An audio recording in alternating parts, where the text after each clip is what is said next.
Hey everyone! Today I'm going to be showing you how to make pizza dough from scratch. This is my original recipe. I have added a couple of twists to it that you're going to love. It's easy to make, delicious. You only need a few ingredients. If you normally buy that pizza dough already pre-made from the store, that's wonderful. Those are great. But this one you're going to love even more. You're not going to want to go back and buy that pre-made pizza dough again. Just a few ingredients, again, super easy to make. Let me show you what you're gonna need and let's go ahead and get started. So to make my pizza dough, I am gonna need a few ingredients. The first thing I have here in this bowl is a cup and a half of warm water. And it has to be warm, no warmer than 110 degrees, otherwise you will kill the yeast, okay? I'm going to sprinkle some yeast over. This is 2 packets of instant dry yeast. And instant yeast doesn't really need you to have it sit around and activate because, again, it's instant. But I always like to do that just to make sure that I know that my yeast is not expired and it's working for me, okay? So as you can see, it's already starting to kind of form a little bit of a foam around. That means it's good. To that yeast, I'm going to add 1 teaspoon of sugar. And the sugar is going to help it. It kind of feeds from it, so it's going to help it. And I'm just going to go ahead and mix it a little bit. Now this is really important stuff. This is, again, instant yeast, but if you're using just active dry yeast, then you really want to do this and make sure that it's activated. And as you can see, there's already a couple of little foams. It's foaming a little bit on the top, so that's perfect, okay? At this point, what you want to do is you want to add 1 egg, and I've beaten it a little bit so that it mixes in better. Now, the traditional pizza dough does not have egg, but that's just something that I've added. I like how it makes the dough, the texture of the dough, it becomes a little bit more bread-like, so it really gives it a nice touch. The other thing that I'm gonna add at this time is some grated Parmesan Reggiano cheese. This is a 1/4 cup, and this is I grated this myself, okay, from an actual block of cheese. I didn't buy just the one that's in the container. It does not taste the same. This is much better if you buy the block of cheese and grate it. So try to do that. If you can get your hands on that cheese, that's perfect. It tastes way better than the stuff that's already grated. So I've added that.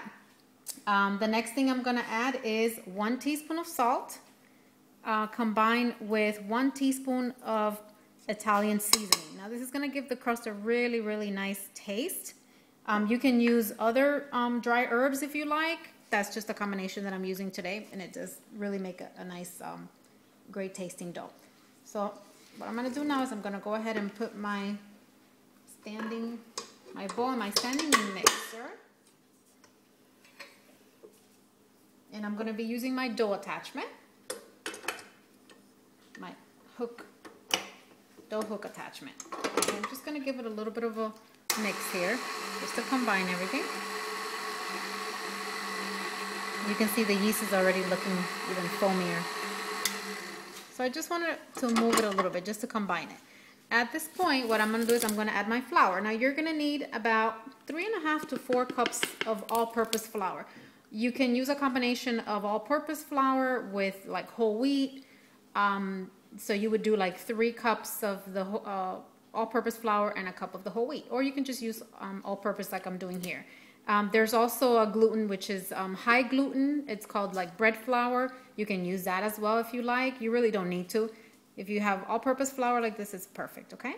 So I'm just going to go ahead and start adding my flour. That's 1 cup. 1.5.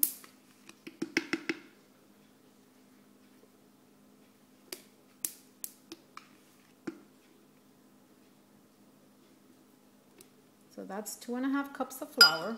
So I'm going to add for now and just mix it a little bit. Just start it out on low because you don't want all that flour to go all over your kitchen or all over your face.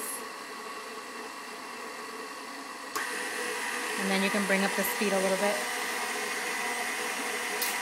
You want to have a spatula handy like this one, because if you're your dough's gonna start, your flour's gonna start staying on the sides of the bowl. So if you need to move it about, then you can do that with the spatula.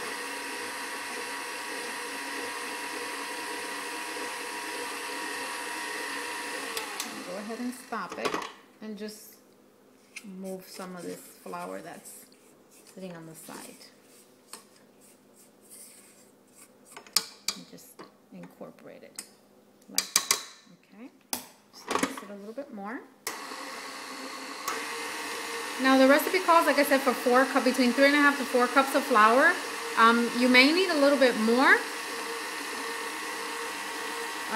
or a little bit less, depending on the humidity of where you are. The weather does have a lot to do with it. So go ahead and add more flour. Let's see where we are.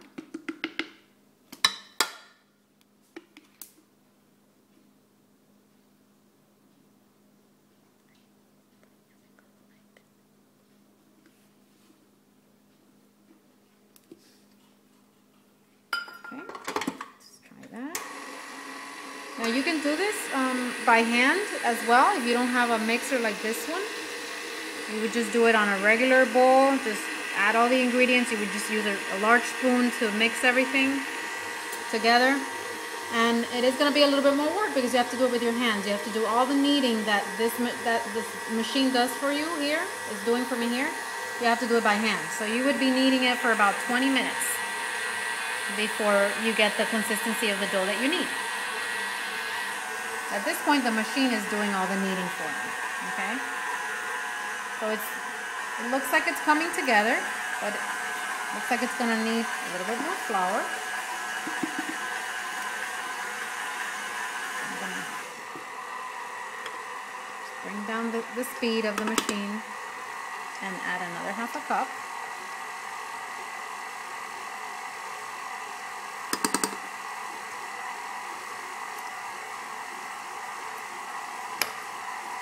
Actually, that was about 1/4 cup, and I'm going to see if I need more than that.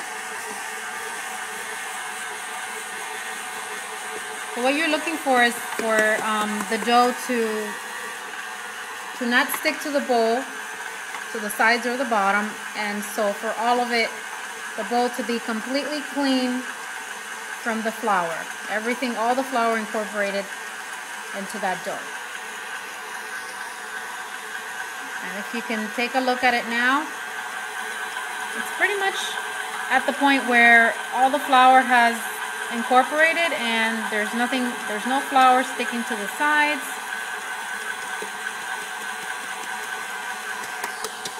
What you want to do once you have it at this point is you want to knead it. If you're using the machine like this, you're going to let it knead at this speed for about 10 minutes.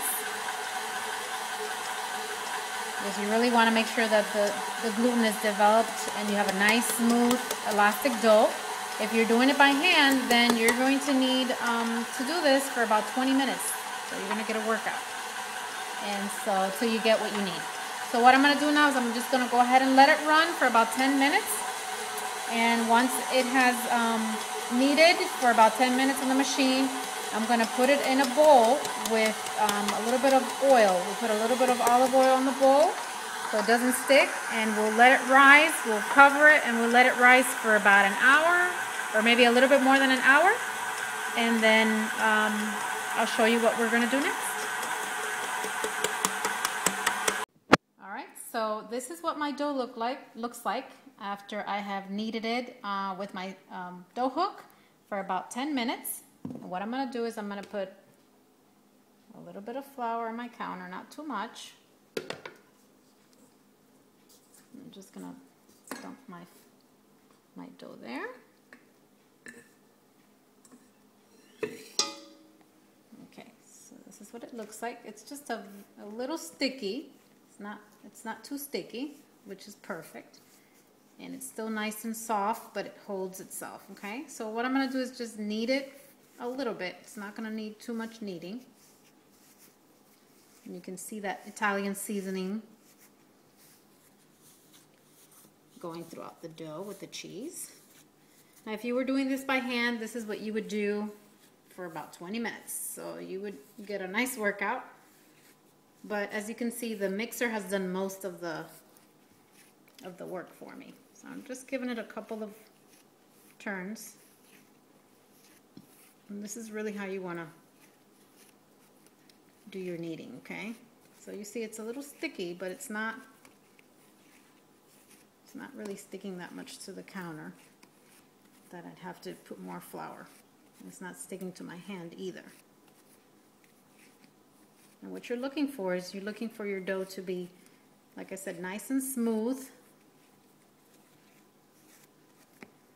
You don't want it to stick to your counter at this point. But you still want it to hold its shape, okay? Just like that.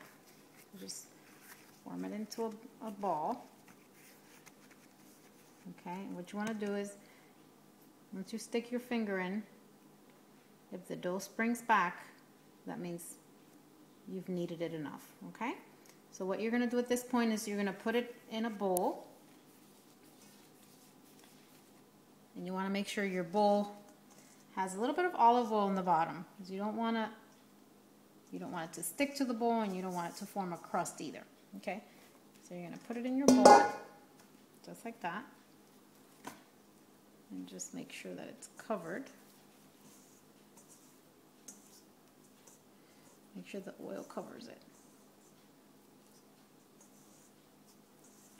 And what we're going to do is we're going to cover this. You can cover it either with a clear plastic wrap or with a damp towel, and just put it away somewhere in your kitchen where no one's going to disturb it, okay? I usually put it in the microwave or inside the oven. Of course, microwave or oven has to be turned off. You don't want it to be turned on. And you're going to give this dough about an hour to an hour and a half. You really want to see it double in size. So once we do that, I'll show you what that looks like, and I'll tell you what the next step is. So this is my pizza dough. Once it, I had it resting for about an hour and a half. Okay, so now we're gonna just, what we're gonna do is we're gonna divide this dough into two. Remember, this is gonna make two 12-inch pizzas. Now, this is my pizza stone. Before I lay my pizza dough here, I'm gonna sprinkle a little bit of fine cornmeal, or plain yellow cornmeal. You can use butter if you want. It's up to you. I like to use the cornmeal too sometimes, because it does give it like a nice crispier texture on the bottom. But you can also use butter if you'd like, or a little bit of vegetable oil. So I'm going to divide my dough into half. Okay, and with my hands, I'm just going to kind of try to stretch it out a little bit before I put it on the stone. Okay. You can use a rolling pin if you like, but I like to use my hands to just give this the size that I want. If you want your pizza to be thicker, you can you can just make a smaller pizza. You can kind of leave it like that, but really this is good enough for like a 12-inch round, so the size of this pizza stone.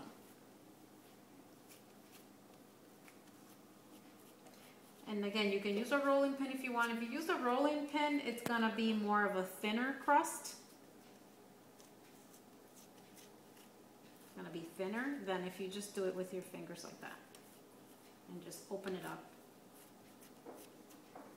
At this point, if you've kneaded it properly, it's not gonna tear on you for doing this. It's just gonna come right over to the edge, just like you like it to.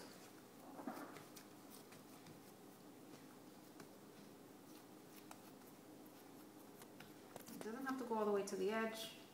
Depends again how thin you like your pizza. Okay?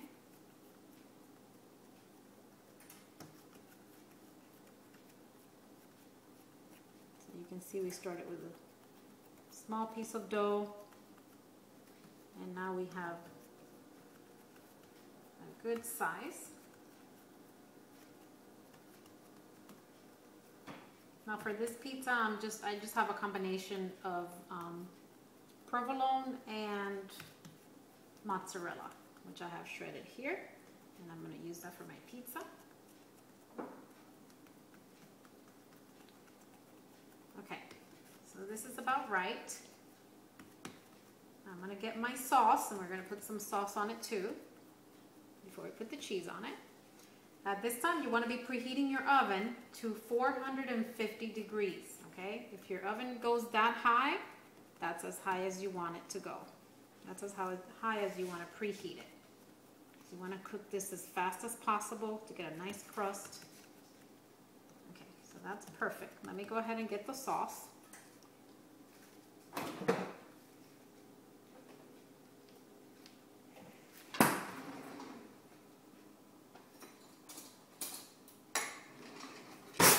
I'm just using some marinara sauce. You can use whatever you like. If you make your own sauce, that's even better. I just use a nice store-bought. This is the best one that I can find that I like.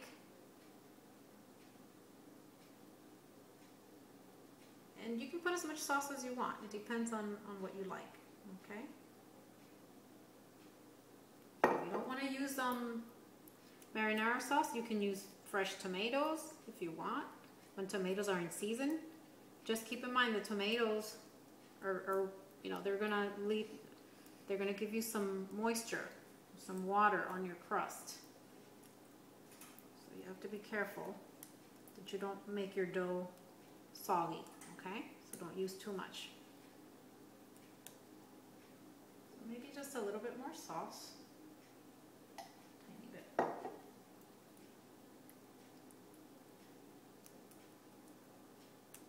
And you can get creative with your toppings. You can use vegetables. I love mushrooms, onions, and peppers. Those are my favorites. With this one, I'm gonna make cheese. So usually what I do is, since there's two of them, I make a cheese one, plain cheese one, and the other one I make with vegetables. So that way everybody can have what they like. So I've put on the sauce, and I've left a little border. Okay, because what you're gonna do is, as soon as the pizza comes out of the oven, you're gonna brush some melted butter on the crust. That's gonna be delicious. So I'm just gonna go ahead and put on the cheese. Again, this is a mixture of provolone and mozzarella. Another great cheese to use for this pizza is either the fresh mozzarella. You can also use, when your pizza's done and it comes out of the oven, you can put some Parmigiano Reggiano on top, just grate it on top. Make sure you get the kind that you can grate, like the block of cheese, not the one that you buy in the container. It just doesn't taste the same. I don't care what anybody says. It tastes totally different. It tastes way better. Monterey Jack cheese also works really nice if you combine it with mozzarella or provolone. Okay, so that's about as cheesy as I'm gonna have my pizza. Okay, now what I'm gonna do is I'm gonna put it in the oven and bake it at 450 degrees. You wanna put the pizza stone, if you have a pizza stone, on the lowest rack. Okay, it gives you a better crust, even baking, and you want to leave it in there for about 15 to 20 minutes, and it depends on your oven, but 15 to 20 minutes if you're doing it at 450 degrees. And then once you take it out, you're going to brush it with the melted butter around the crust, and I'll show you what that looks like when it comes out.